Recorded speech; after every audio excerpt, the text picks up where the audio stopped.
Culture G, cultivez votre curiosité. Bonjour à tous. Dans le précédent épisode sur les mustatiles, je vous ai parlé de la vallée d'Alula en Arabie Saoudite, une région incroyablement riche d'un point de vue archéologique. Toujours dans le cadre des Journées européennes de l'archéologie qui se déroulent en ce moment, je vous propose de découvrir une tribu qui a influencé cette partie de l'Arabie Saoudite en lui laissant de magnifiques vestiges que l'on peut toujours admirer. Je veux parler des Nabatéens, ce peuple arabe nomade dont les origines sont assez mal connues. Certains historiens, s'appuyant sur la Bible, pensent qu'il pourrait s'agir des descendants de la tribu Nébaïote, l'aîné des 12 fils d'Ismaël, mentionnés dans la Genèse. L'hypothèse la plus probable, toutefois, est celle qui rapproche leur nom du mot hébreu Nabata, terme utilisé pour désigner les Araméens au 8e siècle avant Jésus-Christ, puis ensuite les tribus arabes nomades originaires de cette région. Le mode de vie et l'évolution de ce peuple nous sont parvenus par des historiens grecs tels que Diodore de Sicile et Strabon. On apprend ainsi qu'au départ, les Nabatéens pratiquent surtout ce qui s'apparente à de la piraterie et du brigandage sur les routes commerciales reliant l'Égypte à l'Orient. Ils ne possèdent alors ni terre cultivée, ni habitation en dur, mais ont déjà des sanctuaires fixes à travers les contrées désertiques. Après la domination d'Alexandre le Grand et la chute de l'Empire séleucide, leur territoire s'étend jusqu'à la région de Damas, englobant le sud de la Jordanie et de Canaan, ainsi que le nord de l'Arabie. Mais en raison de leur mode de vie itinérant, les frontières du royaume de Nabatène restent assez floues. Peu à peu, les Nabatéens ont mis à profit leur expertise de ces contrées arides pour devenir commerçants à leur tour. Ils se procuraient de la myrrhe, de l'encens, des épices et des aromates au sud de l'actuelle Arabie Saoudite, dans ce qu'on appelait alors l'Arabie heureuse et le royaume de Saba. Ils prélevaient également du bitume dans la mer Morte, car ce minéral était très recherché pour les embaumements. Ils acheminaient ces produits précieux à travers le désert sur leurs dromadaires, suivant des pistes connues d'eux seuls, transitant par des points d'eau, pour rejoindre le nord et les vendre à l'Égypte, la Syrie, ou les faire partir du port antique de Gaza, traverser la Méditerranée pour ravitailler Rome et les grandes villes de l'Empire romain. Les caravanes concurrentes qui empruntaient d'autres voies que celles des Nabatéens étaient impitoyablement pillées si elles n'étaient pas assez fortes pour se défendre. Ce quasi-monopole du commerce a enrichi les simples pasteurs nomades qu'étaient jusqu'alors les Nabatéens, et à partir du 6e siècle avant Jésus-Christ, ils se sont même établis dans une ville, Pétra, située au sud de l'actuelle Jordanie, une position stratégique sur la route des caravanes. La magnificence des ruines de cette capitale de la Nabatène atteste encore aujourd'hui la puissance et la richesse que leur apportait ce commerce. La route des caravanes traverse le corridor naturel d'Alula, situé entre deux massifs montagneux.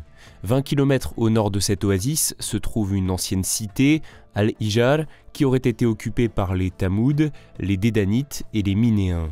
Au milieu du 1er siècle avant Jésus-Christ, les Nabatéens s'y installent à leur tour, profitant de sa proximité avec la mer Rouge, exploitant sa nappe phréatique pour y faire pousser des palmiers dattiers, des arbres fruitiers, des légumineuses, du blé et même du coton. Pourtant, Al-Hijar signifie en langue arabe l'entrave ou l'interdit.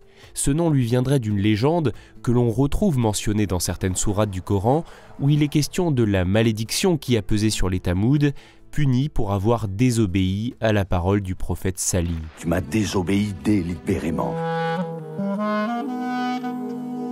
Apparemment, cette légende n'a pas dissuadé les Nabatéens d'y prendre leur quartier. La cité, renommée Egra, est bâtie sur le modèle de Pétra. Comme dans la capitale, des tombeaux rupestres monumentaux sont sculptés dans les roches qui entourent la ville, avec le même style typique, les doubles corniches et pilastres, et toujours selon la même méthode de construction. Ils commencent par le haut des façades, ce qui leur évite d'utiliser des échafaudages, et taillent le grès étape par étape jusqu'à atteindre le sol.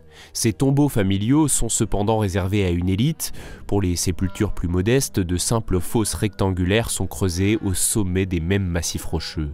On a dénombré à Egra 138 tombeaux à façade, dont certains auraient été taillés sur des nécropoles rupestres antérieures, mais aussi des salles de banquet destinées aux réunions des confréries religieuses, des bétiles, hôtels et autres monuments à caractère religieux richement décorés. C'est de toute beauté.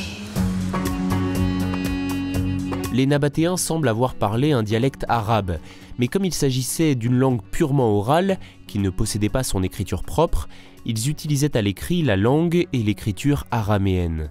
Ils ont d'ailleurs laissé des traces de leur passage tout le long des chemins qu'ils ont parcourus. C'est grâce à ces innombrables inscriptions dans les roches de la vallée d'Alula que l'on a pu étudier la langue nabatéenne, constater qu'elle comportait un certain nombre d'arabismes et en déduire que c'est certainement de cette écriture nabatéenne qu'est née l'écriture arabe actuelle, après une série bien sûr de transformations successives. Naturellement. Objet de convoitise de la part de ses puissants voisins en raison des bénéfices qu'elle tire du négoce de produits précieux, la nabatéenne est annexée par l'empereur Trajan en 106 après Jésus-Christ pour former la province romaine d'Arabie. À partir de là, le monopole commercial et la culture nabatéenne commencent à se dissoudre. La population locale migre peu à peu vers Alula, qui est mieux protégée, et Egra perd son importance. Pendant la période musulmane, elle devient une simple étape du pèlerinage à la Mecque.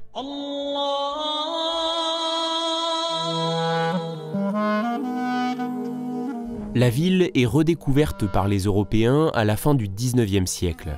Ils constatent qu'en dépit de la malédiction évoquée dans le Coran, les tombeaux ont été souvent visités depuis l'Antiquité et peu d'objets ont résisté au passage du temps et des pillards. Hormis cela, la cité a été extraordinairement bien préservée, grâce à son abandon précoce et à des conditions climatiques favorables. Lors des fouilles franco-saoudiennes entamées en 2008, le site était presque intact depuis le 5e siècle, offrant un témoignage unique de la civilisation nabatéenne lors de la période pré-islamique. Voilà pourquoi Egra, pépite archéologique au milieu du désert saoudien, aussi connu sous le nom de Madain Saleh ou encore Al-Hijar, a été le premier site saoudien inscrit sur la liste du patrimoine mondial de l'UNESCO. Enfin, pour admirer ces merveilles de vos propres yeux et en savoir davantage sur ce peuple et cette civilisation disparue, le meilleur moyen est encore de s'y rendre. Cette destination, d'ailleurs, est en train de devenir un incontournable pour les passionnés d'histoire et d'archéologie. Merci d'avoir écouté cet épisode, réalisé avec le soutien de la Commission royale pour Alula. J'espère qu'il vous a intéressé. Si c'est le cas, n'hésitez pas à vous abonner à Culture G en activant les notifications. À très bientôt!